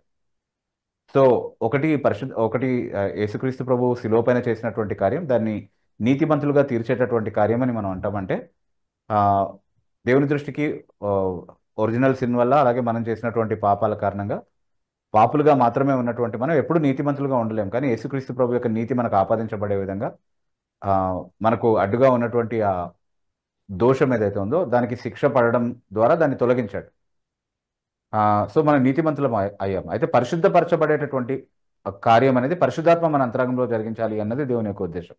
సో త్రిత్వంలో ఉన్నటువంటి ముగ్గురు వ్యక్తులు చేసేటటువంటి వేరు ప్రత్యేకమైనటువంటి కార్యాలు ఏవైతే ఉన్నాయో అవి ఆ వ్యక్తికి ఆపాదించి మనం మాట్లాడాలి, వాటి గురించి అట్లాగే మనం ఆలోచించాలి. సో యేసుక్రీస్తు ప్రభు శిక్షా విధి నుండి మనల్ని విడిపించి మనం రక్షించబడేటటువంటి ఆ అవకాశాన్ని మనకి ఇచ్చాడు. ఆ రక్షణలో భాగంగా పరిశుద్ధాత్మను మనకు అనుగ్రహించి పాప స్వభావాన్ని మనం జయించి పరిశుద్ధపరచబడేటటువంటి ఆ ప్రక్రియలోనికి మనల్ని నడిపిస్తాడు అనేది అర్థం చేసుకోవాలి. తర్వాత ల్యూక్ మెస్సా అనే ఐడి నుంచి జాయిన్ ఉంటుంటారు. ఇంకో క్వశ్చన్ ఉన్నదండి. అడగండి. ఏం లేదు బ్రదర్, ఈ ఆది కాండము 1వ అధ్యాయము 26వ వచనంలో దేవుడు మన స్వరూపమందు మన పోలిక చొప్పున నరులను చేయుదము అన్న ఈ వాక్యం ఉంది కదా. సో ఈ మన పోలికే మన స్వరూపం అనేది ఇది దమూత్ చెలెం అనే ఈ రెండు వర్డ్స్ కలిపి యూజ్ చేసినారు, దమూతేను చెల్మేను అని. సో ఈ ఎగ్జాక్ట్ ప్రేజ్ అనేది ఎక్కడెక్కడ వాడబడిందో ఇదన్నీ కూడా భౌతికమైన భౌతికమైన రూపాన్ని వర్ణిస్తూ యూజ్ చేయబడినాయి.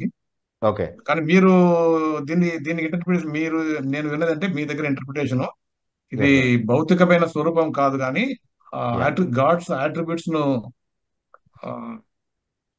ప్రతిబింబిస్తూ వాడిన పదజాలం అని మీరు చెప్పగా నాకు గుర్తున్నది. I may be wrong. Once again please, I want your clarity. Yes. అంటే కేవలం పదాలని మాత్రమే బట్టి మనము అర్థము నిర్ధారించడం అనేది పాసిబుల్ కాదు. ఎందుకంటే దేవుడు ఆత్మ అయి ఉన్నాడు అని బైబిల్ చెప్తున్నప్పుడు భౌతిక స్వరూపం ఆయనకు ఉండే అవకాశం లేదు. కాబట్టి భౌతిక రూపాన్ని గురించి అది మాట్లాడి, దేవునికి ఒక రూపం ఉంది, ఆ రూపమే మనిషికి కూడా ఇచ్చాడు. స్త్రీగా పురుషునిగా దేవునిలో స్త్రీ రూపము ఉంది, పురుషుని రూపము ఉంది. కొంతమందిని ఒక స్త్రీని ఒక పురుషుడిని చేయడం ద్వారా దేవుని యొక్క రూపాన్ని ఈ రెండు విధాలుగా ఆయన తయారు చేశాడు అన్నటువంటి విధంగా అర్థం చేసుకునేటటువంటి స్కోప్ లేదు అక్కడ. ఎందుకంటే దేవుడు ఆత్మ అయి ఉన్నాడు కాబట్టి, భౌతిక శరీరం లేదు కాబట్టి ఆయనకి. సో భౌతిక శరీరం లేనప్పుడు భౌతిక భావంలో దాన్ని తీసుకోవడం వీలు పడదు. కాబట్టి కేవలం పదాలని బట్టి మాత్రమే మనం అది నిర్ధారించడం సాధ్యం కాదు. అయితే దేవుని స్వభావాన్ని గురించి అది మాట్లాడుతుంది, దేవుని పరిశుద్ధతను గురించి అది మాట్లాడుతుంది అన్నటువంటి కన్క్లూజన్కి ఎలా వచ్చాము అంటే మనం ఇప్పుడు మనకి కంప్లీట్గా పాత కొత్త నిబంధన యొక్క సంపూర్ణ ప్రత్యక్షత మనకు అందుబాటులో ఉంది. సో దేవుడు ఏ ఉద్దేశంతో ఈ మాటలు చెప్పాడు అనేది మనం ఖచ్చితంగా విశ్లేషించి అర్థం చేసుకునే స్కోప్ ఉంది మనకి. అంటే పాపం చేసినప్పుడు దేవుని స్వరూపాన్ని నష్టపోయినటువంటి వారిగా, దాన్ని పాడు చేసుకున్నటువంటి వారిగా, యేసుక్రీస్తు ప్రభువులో తిరిగి ఆ నూతన స్వభావం మనలో రూపింపబడుతున్నట్టుగా వాక్యం చెప్తా ఉంది చాలా సందర్భాల్లో. సో పాపం ద్వారా మనం నష్టపోయింది ఏంటి అని అంటే, మన భౌతిక శరీరం యొక్క రూపాన్ని మనమేమి నష్టపోలేదు. కానీ ఆ, దేవుని స్వభావం ఏదైతే ఉందో, అంటే పరిశుద్ధతకు సంబంధించినటువంటి దేవుని స్వభావం ఏదైతే ఉందో అది భంగపరచబడింది. అది మళ్ళీ ఎలా పునరుద్ధరించబడుతుంది, ఎలా మళ్ళీ తిరిగి ఆ పూర్వస్థితిలోనికి మనం వస్తాము అని అంటే యేసుక్రీస్తు ప్రభువుని అంగీకరించడం ద్వారా, దేవునితో సమాధానపరచబడడం ద్వారా. కాబట్టి అది నైతిక కోణంలో, ఆత్మీయ కోణంలోనే మాట్లాడుతుంది తప్ప భౌతిక భావం అందులో లేదు అన్నది ఆ, ఇది వరకు కూడా నేను ఇచ్చిన కన్క్లూషన్ అనమాట. ఏ బ్రదర్, ఇప్పుడు ఎటర్నిటీలో do we have physical body? Yes brother, అంటే ఇటర్నిటీలో మనకు ఉన్నటువంటి బాడీ ఏదైతే ఉందో, అంటే ఇప్పుడు యేసుక్రీస్తు ప్రభు శరీరధారిగా ఈ భూమి మీదకి వచ్చిన తర్వాత ఆయన శరీరంలో పాపాన్ని జయించి ఓడించి ఆ, పాపాన్ని అంతమొందించడానికి మరణించి తిరిగి లేచినప్పుడు ఆయనకు మహిమ శరీరం అనేది ఒకటి అనుగ్రహించబడింది. మొట్టమొదట ఆ భావంలో తిరిగి లేచినటువంటి వ్యక్తి యేసుక్రీస్తు ప్రభువే, మహిమ శరీరంతో లేచినటువంటి వ్యక్తి. అది వరకు ఈ మహిమ శరీరం అనేది ఏమీ లేదు. అది దేవుడికి ఉండేటటువంటి శరీరం కాదు. అది మనుషుల కొరకు దేవుడు ఉద్దేశించినటువంటి ఒక మహిమ శరీరం అనమాట. అది మొదట ధరించింది యేసుక్రీస్తు ప్రభువే. ఆయన నిత్యము ఆ శరీరాన్ని ధరించుకొని ఉంటాడు.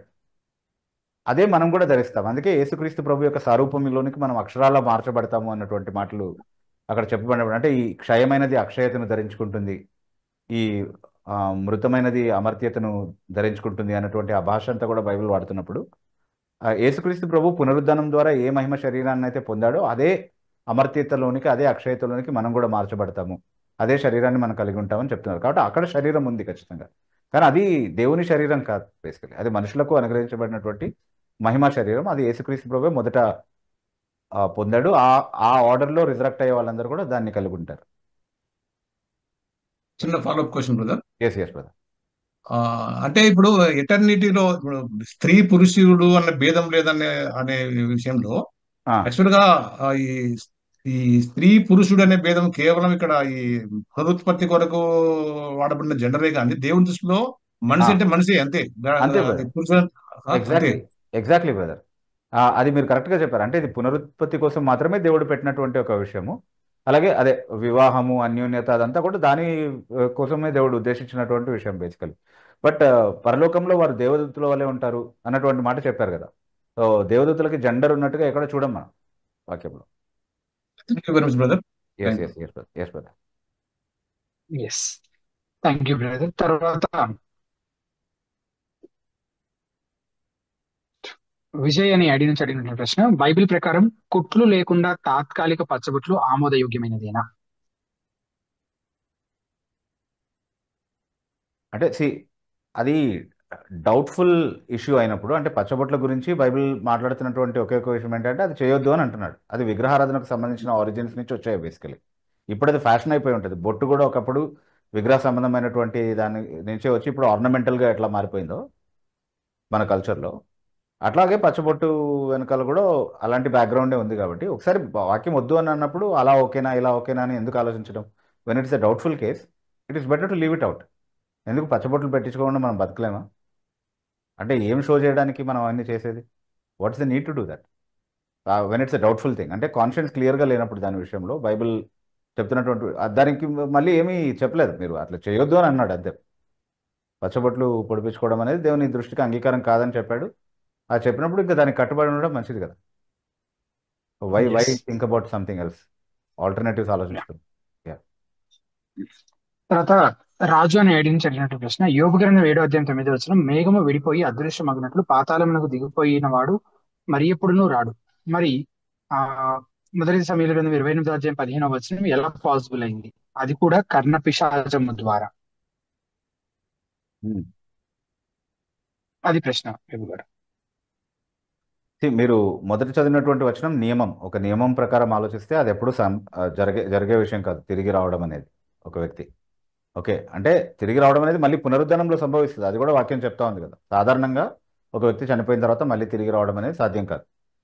అది కూడా బ్రతికి వస్తాడు మళ్ళీ అన్నటువంటి విషయం సాధ్యం కాదు అన్నటువంటి ఉద్దేశంలో చెప్తున్నాడు. మీరు మొదట కోట్ చేసినటువంటి వచనంలో సమయంలో వచ్చినప్పుడు బ్రతికి రాలేదు, చనిపోయినటువంటి ఆత్మే అది. ఒకవేళ సమయంలో వచ్చాడు అని మనం నిజంగా అనుకున్నా సరే, దాని గురించి భిన్నాభిప్రాయాలు ఉన్నాయి కాబట్టి, సమయంలో నిజంగా వచ్చినా సరే అది బ్రతికి రాలేదు. సమయంలో అతని ఆత్మే రావడానికి దేవుడు అనుమతించాడు ఆ సందర్భంలో అనేది అర్థం చేసుకోవాలి. So there is no contradiction there. And Kishore అని ఐడి నుంచి అడిగినట్టు ప్రశ్న, వందనాలు బీబు గారు, సాతాను మరియు లూసిఫర్ ఒక్కటేనా? సాతాను మరియు లూసిఫర్ ఒకటి కాదు. లూసిఫర్ అంటేనే మార్నింగ్ స్టార్, అది పాజిటివ్ సెన్స్లో వాడబడినటువంటి పదం. తేజో నక్షత్రము అనేది అంటే ఒరిజినల్లీ, అంటే ఒకవేళ మనము దేవదూతలు తిరుగుబాటు చేసి పతనమైనప్పుడు వాళ్ళు సాతానుగా దయ్యాలుగా అయ్యారు అన్నటువంటి ఆ థియరీని మనం తీసుకుంటే కనుక, ఒరిజినల్లీ వాళ్ళు ఏ స్థితిలో అయితే, ఒరిజినల్లీ సాతాను అని ఇప్పుడు పిలువబడుతున్నటువంటి వ్యక్తి ఏ స్థితిలో అయితే ఉన్నాడు, కెరూబుగా ఉన్నప్పుడు, దేవదూతగా ఉన్నప్పుడు, దాని గురించి మాట్లాడుతూ వర్ణించడానికి లూసిఫర్ అన్నటువంటి పదం వాడబడింది. అది చాలా పాజిటివ్ సెన్స్లో చెప్పబడినటువంటి మాట. ఇప్పుడు వాడికి లూసిఫర్ అన్నటువంటి మాట వర్తించదు. ఇప్పుడు వాడు కేవలం చీకటి మాత్రమే. వాడు ఇప్పుడు తేజో నక్షత్రం కాదు. వెలుగుదూత వలె మోసగిస్తాడేమో కానీ వాడు వెలుగుదూత కాదు, వాడు తేజో నక్షత్రం కాదు. ఓకే, కాబట్టి అది పాజిటివ్ సెన్స్లో వాడబడినటువంటి పదం. ఇక సాతాను అన్నటువంటి పదాన్ని గురించి మనం ఆలోచిస్తే, మన అనువాదాల్లో సాతాను అన్నటువంటిది అపవాది గురించి మాట్లాడుతున్నటువంటి సందర్భాల్లో మాత్రమే వాడారు జాగ్రత్తగా. ఎందుకంటే ఆ డిస్టింక్ట్ కన్ఫ్యూజన్ రానివ్వకుండా డిస్టింక్ట్ ఐడెంటిటీ మెయింటైన్ చేయడం కోసం సాతాను అన్నటువంటి పదాన్ని కేవలం పతనమైనటువంటి దేవదూత సందర్భంలో మాత్రమే వాడారు. అంటే లేదా ఈ సాతాను అంటే అపవాది, దయ్యము అని ఎవరినైతే పిలుస్తున్నామో వాడి సందర్భంలోనే వాడారు.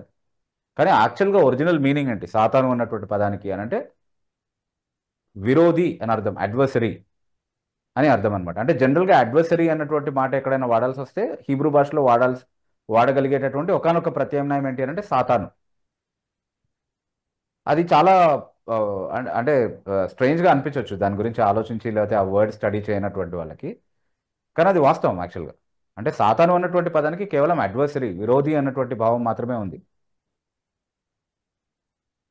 ఓకే, సో చాలా సందర్భాల్లో అపవాదికి సంబంధం లేకుండా, అపవాదితో ఎలాంటి సంబంధము లేకుండా కూడా సాతాను అన్నటువంటి పదాలు వాడినటువంటి ఇన్స్టెన్సెస్ చాలా ఉన్నాయన్నమాట వాక్యం. ఓకే, సో కాంటెక్స్చువల్గానే చూడాలి సాతాను అన్న లూసిఫర్ అన్న దాని మీనింగ్ ఏంటి, ఎవరిని ఉద్దేశించి మాట్లాడుతుంది అన్నటువంటి విషయాన్ని సందర్భంలోనే నిర్ధారించి తెలుసుకోవాలి. తర్వాత సూర్య అని ఐడి నుంచి జాయిన్ అయినటువంటి వారు, మీరు అన్మ్యూట్ చేసుకొని మీ పేరు మీరు చెప్పిన ప్రశ్న. అన్నా ప్రైజ్ లైట్ అన్నా. Praise lord brother. అన్నా నా పేరు సూర్య, మాది అనంతపురం. Okay brother. అది నా ప్రశ్న 2 కొరింథీ 11:4 అన్నా. అక్కడ 11:4. Yes brother. అక్కడ యేసు ఏ యేసు గురించి చెప్తా అన్నారు అంటే, మీరు వేరొక యేసును కూడా అంగీకరించవచ్చు అంట అన్నాడు కదా. Yes yes. అది ఎక్కడ అది అర్థం కావట్లేదు. అసలు వేరొక యేసు అంటే అర్థం ఏంటి అని అడుగుతున్నారు, అంతేనా? అవునవును. అంటే యాక్చువల్లీ హిస్టారికల్గా, చారిత్రకంగా అయితే యేసు ఒకడే కదా, అంటే మనం అందరూ ఆరాధించేటటువంటి ప్రభు ఒకడే కదా. సో వేరొక యేసు ఎక్కడి నుంచి వచ్చాడు అని అంటే, ఇది ఏ సందర్భంలో మాట్లాడుతున్నారు అని అంటే, అపోస్తలులు బోధించినటువంటి సువార్త కాకుండా భిన్నమైనటువంటి సువార్త ప్రకటించేటటువంటి దొంగ అపోస్తలులు, అబద్ధ బోధకులు ఆదిమ సంఘంలోనే ఉన్నారు, వాళ్ళ కాలంలోనే ఉన్నారనమాట. సో వాళ్ళు ప్రకటించేటటువంటి యేసు మేం ప్రకటించే యేసు కాదు అని అంటున్నారు. అంటే ఏ భావంలో? సిద్ధాంతపరంగా. అంటే ఇప్పుడు కూడా చాలా అవాంతర శాఖలు ఉన్నాయి క్రైస్తవులము అని చెప్పుకునేటటువంటి వారిలోనే. వాళ్ళు కూడా యేసునే ప్రకటిస్తున్నామని చెప్తున్నారు. కానీ ఇప్పుడు ఫర్ ఎగ్జాంపుల్ ఇప్పుడు బైబిల్లో ఉన్నటువంటి యేసుక్రీస్తు సంపూర్ణంగా దేవుడు అని బయలుపరచబడింది బైబిల్లో. కానీ దేవుడు కానటువంటి ఒక యేసును నమ్మేటటువంటి కొన్ని అవాంతర శాఖలు ఉన్నాయి. దేవుని కుమారుడు మాత్రమే దేవుడు కాదు అని నమ్మేటటువంటి కొన్ని అవాంతర శాఖలు ఉన్నాయి. సో దేవుని కుమారుడు మాత్రమే దేవుడు కాడు అన్నటువంటి యేసు బైబిల్లో ఉన్నటువంటి యేసు కాదు, అది వాళ్ళు తయారు చేసుకున్నటువంటి యేసు, అది వేరొక యేసు అవుతాడు అనమాట. అంటే బైబిల్ బోధకి భిన్నంగా ఉన్నటువంటి, ఇప్పుడు ఇస్లాంలో కూడా యేసు ఉన్నాడు అని చెప్తారు కదా. ఇస్లాం మతంలో ఈసా అలైహిస్సలాం అని వాళ్ళు ఎవరినైతే సంబోధిస్తారో అతను ఒక గొప్ప ప్రవక్త అని వాళ్ళు నమ్ముతారు. కానీ ఒక ప్రవక్త తప్ప మరేమీ కాదు అని నమ్ముతారు యాక్చువల్లీ. సో ఆయన ఒక గొప్ప ప్రవక్త అనడంలో అభ్యంతరం ఏం లేదు, కానీ ఆయన ఒక గొప్ప ప్రవక్త తప్ప మరేమీ కాదు. ఆయన దేవుని కుమారుడు కూడా కాదు, ఎందుకంటే దేవునికి కుమారులు ఉండడం సాధ్యం కాదు. అల్లా ఎవరిని కనడు, ఎవరి చేత కనబడినటువంటి వాడు కాదు అన్నది బైబిల్ సిద్ధాంతం కాదు కదా. సో మరి వాళ్ళు ఏ యేసుని నమ్ముతున్నారంటే మనం నమ్మిన యేసుని కాదు, వాళ్ళు తయారు చేసుకున్నటువంటి వేరొక యేసుని నమ్ముతున్నారు యాక్చువల్లీ సిద్ధాంతపరంగా. అలా చాలా ఎగ్జాంపుల్స్ ఇవ్వచ్చు అనమాట మనం. ఇప్పుడు బైబిల్లో అపోస్తలులు ఏమన్నారు, మేము సిలువ వేయబడిన యేసును ప్రకటిస్తున్నాం అన్నారు. సో అదే ఐడెంటిటీ కదా. యేసు ప్రభుకు ఉన్నటువంటి ఐడెంటిటీ ఏంటి? బైబిల్లో అపోస్తలులు ప్రకటించిన యేసుకి సిలువ వేయబడిన యేసు. కానీ ఇస్లాం ప్రకటించేటటువంటి యేసు ఎవరు? నిశ్చయంగా ఓకే. నేను చంపను లేదు, సిలువను ఎక్కించను లేదు అని చెప్తుంది ఖురాన్. అవును అవును సో అపోస్తులేమో సిలువ వేయబడిన యేసును ప్రకటిస్తుంటే వాళ్ళు సిలువ వేయబడని యేసును ప్రకటిస్తున్నారు. ఆ రెండు ఒకటేనంటే ఒకటి కాదు కదా. అలా వేరొక యేసు అనమాట. ఓకే. అంటే అది అంగీకరం మీరు వాణిని గురించి సహించుట యుక్తమే అంటున్నారు. అది వ్యంగ్యంగా చెప్తున్నటువంటి మాట. మీరు కాంటెక్స్ట్ ఓకే చూస్తే ఓకే కనుక ఓకే ఒకసారి thank you thank you.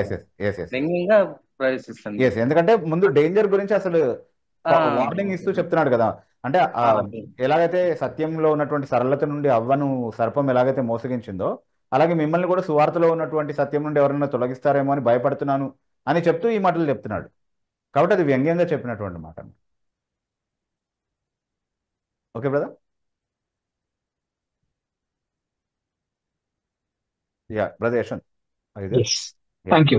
Yeah thank you Surya garu. తర్వాత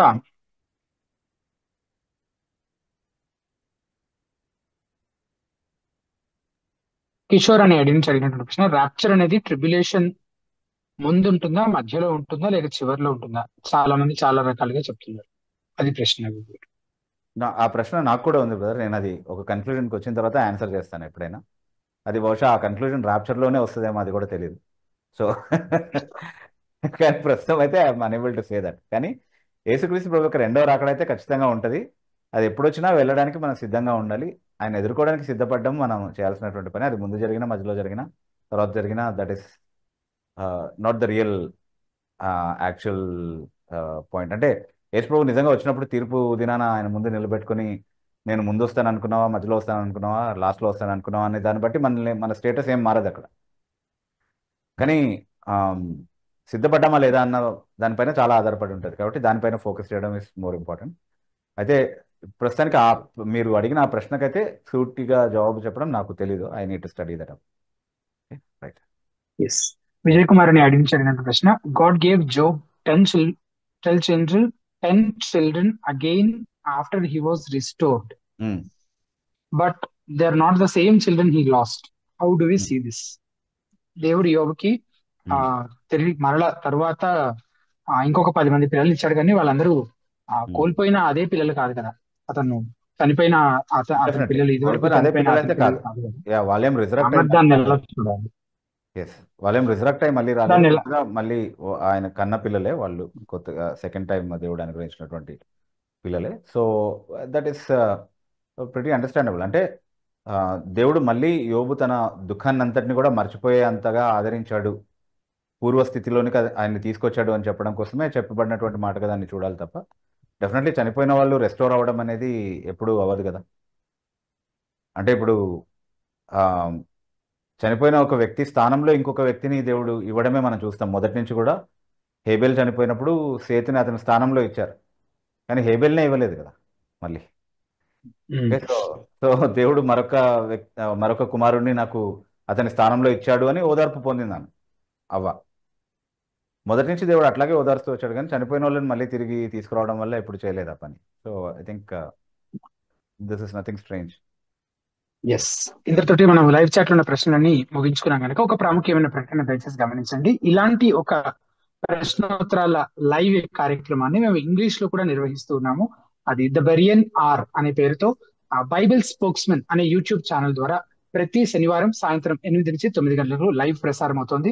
సో ఇంగ్లీష్ లో ప్రశ్నలు అడగడము, ఇంగ్లీష్ లో జవాబులు పొందుకోవడము కంఫర్టబుల్ గా ఉన్న వారందరూ కూడా దయచేసి ప్రతి శనివారము బైబిల్ స్పోక్స్మెన్ అనే మా వేరొక యూట్యూబ్ ఛానల్ ద్వారా లైవ్ ప్రసారం అయ్యే ద బెరియన్ ఆర్ అనే ఆ కార్యక్రమంలో మీరు పాల్గొనాలని, చక్కగా మీ ప్రశ్నలు అడిగి మీ వాక్యానుసారమైన జవాబులు పొందుకోవాలని విజ్ఞప్తి చేస్తున్నాం.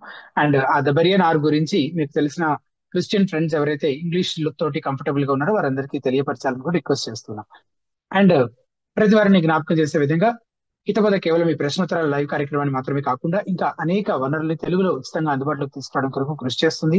అది వ్యాసాలు కానీ, కామెంటరీలు కానీ, TSK క్రాస్ రిఫరెన్సెస్ తో కూడినటువంటి బైబిల్ కానీ, ఇంకా అనేక ఆడియో పుస్తకాలు, వీడియో ప్రసంగాలు, ఆడియో ప్రసంగాలు, ఇలా అనేక వనరుల్ని మీకు ఉచితంగానే తెలుగులో అందుబాటులోకి తీసుకురావడం కొరకు కృషి చేస్తుంది. ఆ రీసోర్సెస్ అన్ని మీకు 3 మాధ్యమాల ద్వారా అందుబాటులో ఉంచడం జరుగుతుంది.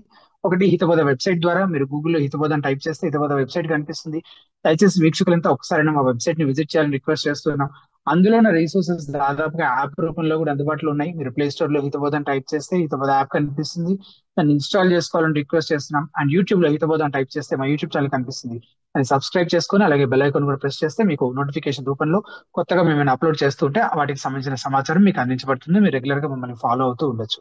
ఈ రీసోర్సెస్ ని మీరు మీ వ్యక్తిగత ధ్యానాల్లోనే కావచ్చు, లేదంటే మీ పర్సనల్ స్టడీస్ స్పెసిఫిక్ గా ఏదైనా టాపిక్స్ గురించి మీరు స్టడీ చేస్తున్నప్పుడు కావచ్చు, మీరు వినియోగించుకోవడంతో పాటు మీకు తెలిసిన మిత్రులకి, బంధువులకి, స్నేహితులకి, మీ తోటి చర్చ్ మెంబర్స్ కి వాళ్ళందరికీ కూడా హితబోధాన్ని పరిచయం చేయండి. ఈ యూట్యూబ్ ఛానల్ ని వాళ్ళకి తెలియపరచండి. అలాగే ఇట్లాంటి ఒక కార్యక్రమం క్రైస్తవ స్పందన అనే కార్యక్రమం గురించి వాళ్ళకి తెలియపరచండి.